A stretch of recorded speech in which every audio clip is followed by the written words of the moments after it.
Okay, so we are here to discuss yoga and yoga philosophy. I think we all have heard the term yoga means union. But if I ask question between what, there are many answers. They come from all over. But I would say to start with, yoga is a union between you and you. So, instead of calling it individual consciousness or supreme consciousness, or there are many big terms, just call it a union which is happening between you and you. So, first you on the board is a you, what you think you are. So, first you is my idea of who am I, and then second you is the reality. So, first you is a you, what you think you are, and then second you is the reality of who you really are. So, yoga is not just the union of these two you, but on top yoga is a journey from this you to that you, or this you to this you, or that you to this you. You can make it either way you want to make it.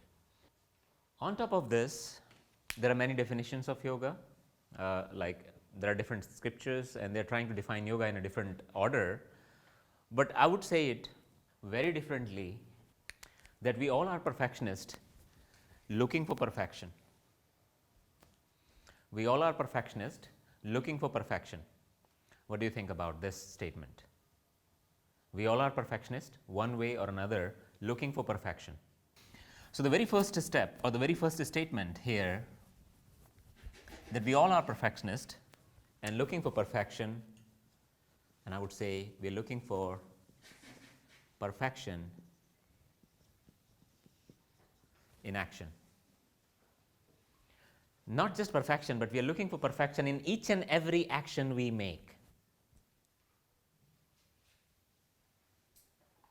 We all are perfectionists one way or another looking for perfection. But what does it mean by perfection?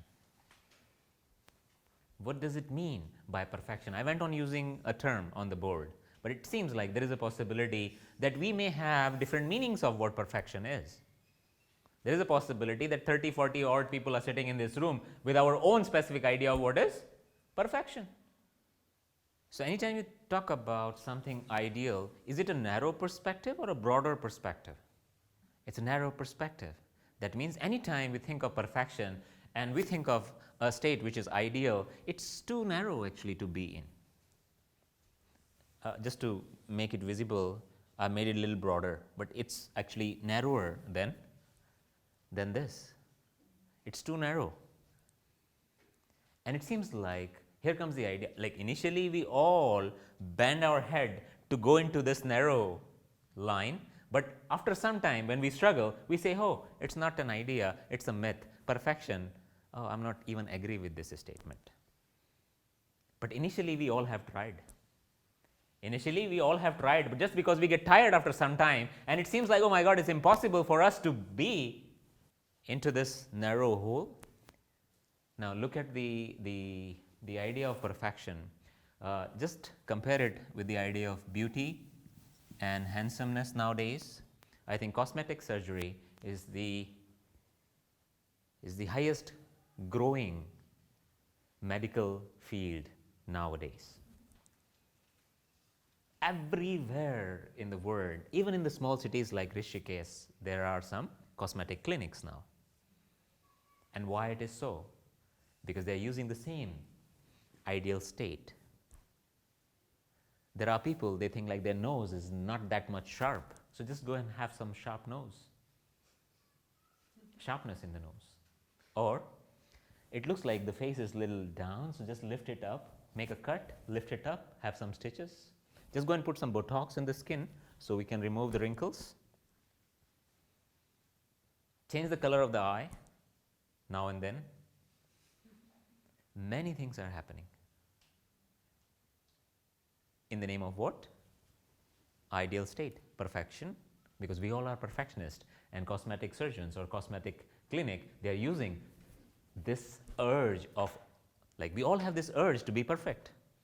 And they have told us what is perfect, and we all want to be in that category. We all want to be in that category. But it seems like this is not what I think or what we think as a yoga community perfection is. So I would give you a synonym of perfection. Let's see what you think about that.